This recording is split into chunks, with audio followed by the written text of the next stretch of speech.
우리 삶을 움직이는 뉴스, 중심 잡힌 시선으로 전하겠습니다. 황보선의 출발 새아침. 네, 황보선의 출발 새아침 4부 시작합니다. 미국의 토니 블링컨 미 국무장관과 로이드 오스틴 미 국방장관이 동시에 방한하고 돌아갔습니다. 자, 한미 외교 국방 이른바 2+2 회담이 열렸고요. 양국 공동 성명도 발표됐는데 자, 전문가와 함께 자세히 내용 좀 보겠습니다. 국립외교원의 김현욱 교수 전화로 연결됐습니다. 김 교수님 안녕하십니까? 네, 안녕하세요. 예, 먼저 어제 발표된 양국의 공동 성명 내용 중에 어떤 부분 가장 주목해서 봐야 됩니까?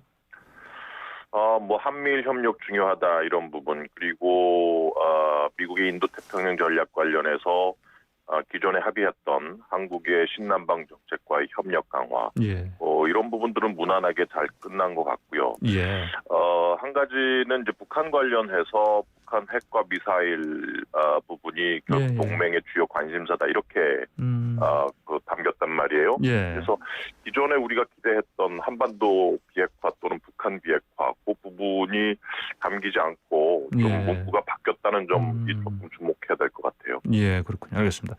근데 또 저 공동 성명에서는 그 중국 얘기가 없었는데 기자회견에서 나왔습니다. 왜 이렇게 바뀌었을까요?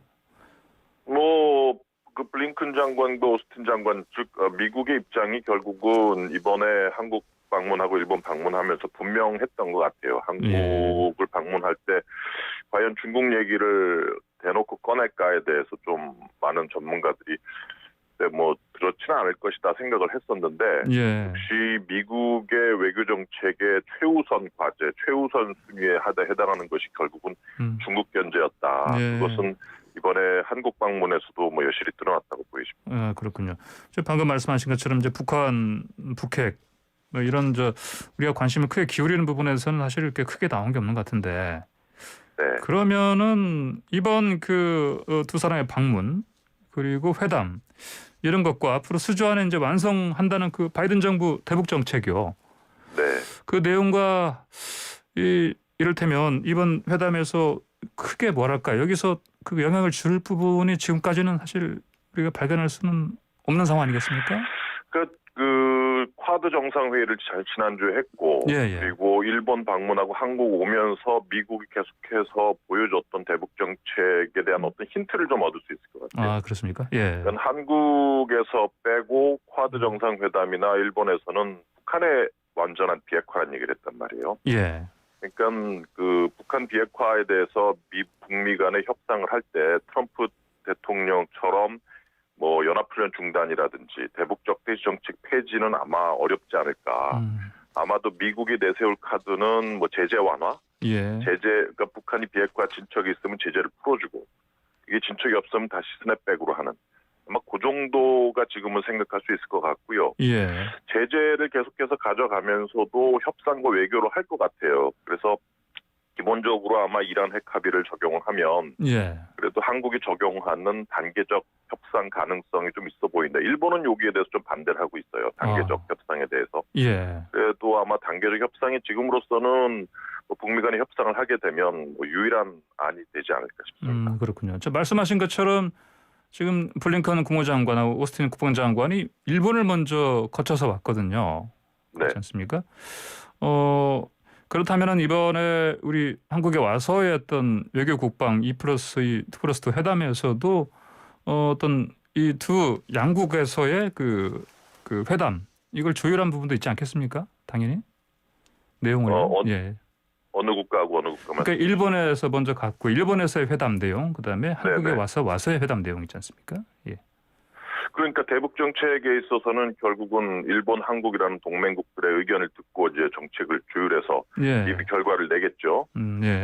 근데 이제 역시 일본은 납치자 문제, 그 납북자 문제에 상당히 치중을 하고 있고, 예. 또 한반도의 비핵화가 아니라 북한 비핵화, 그리고 제재와 억제에 좀 더 초점을 맞추고 있고요.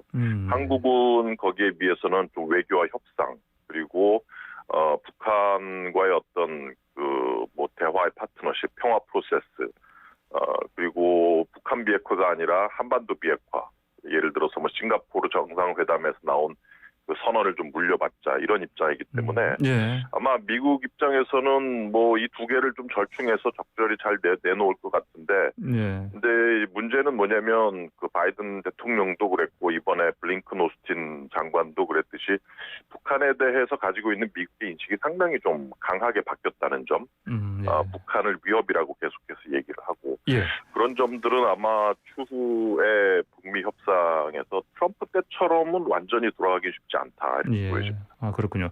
자, 북한에서도 사실은 뭐 그동안 좀 말이 없다가 그 2+2 회담 열리니까 또 민감하게 반응한 것 같습니다. 보니까 그 김여정 예. 북한 노동당 부부장도 그렇고 또 최선희 북한 음성 제1부상도 그렇고요. 이 담화 내용들을 어떻게 봐야 되겠습니까?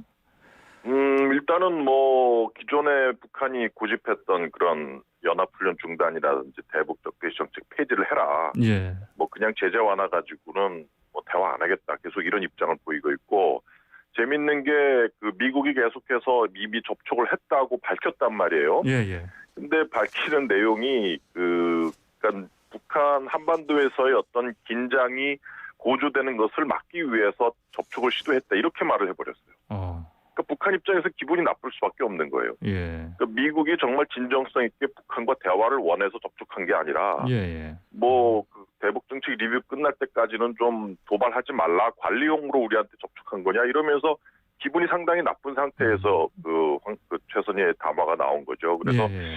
뭐 계속 로우키로 미국은 거기에 대응하지 않겠다고 하고 있고 대북 정책 리뷰가 나와 봐야 아마 본격적으로 뭐가 시작이 되지 않을까 싶습니다. 그렇군요. 알겠습니다. 저 북한의 그 도발 가능성 이걸 좀 어떻게 봐야 되겠습니까? 지금 상황에서? 지금은 아니고요. 예. 결국은 이제 미국의 대북 정책의 틀이 좀 나와줘야 아마 북한도 판단할 수 있을 것 같아요. 그래서 틀이 나왔는데 이거는 뭐 북한 입장에서는 도저히 못 받겠다. 뭐 실무 회담을 해야 되는데 이란하고 합의했던 경우에도 한 1년 반을 실무 협상을 하고 150페이지의 예. 합의서를 만들었는데 북한이 이런 거 받기 쉽지 않거든요. 예, 예. 그리고 뭐 가서 뭐 사찰단이 들어가서 검증하는 것도 쉽지 않고 그래서 아마 대북 정책 리뷰의 결과를 보고 아마 북한도 추후의 행동에 대해서 판단을 하지 않을까 싶습니다. 아, 그럼 알겠습니다. 자, 그리고 그 방한한 그 두 장관이요. 저 일본을 거쳐서 왔는데 그 미국이 양국의 한일 관계 개선, 한미일 공조 강화 이게 주문한 것이라는 관측 많지 않습니까? 어떻게 보십니까? 뭐 지금 이번에 일본 한국 방문한 가장 큰 목적이 결국은 한일 관계 회복이죠. 예. 지금 한미일 3국 공조를 통해서 결국 미국은 중국 견제를 위한 하나의 완성된 그러한 그림을 만들어내겠다는 입장이고. 예.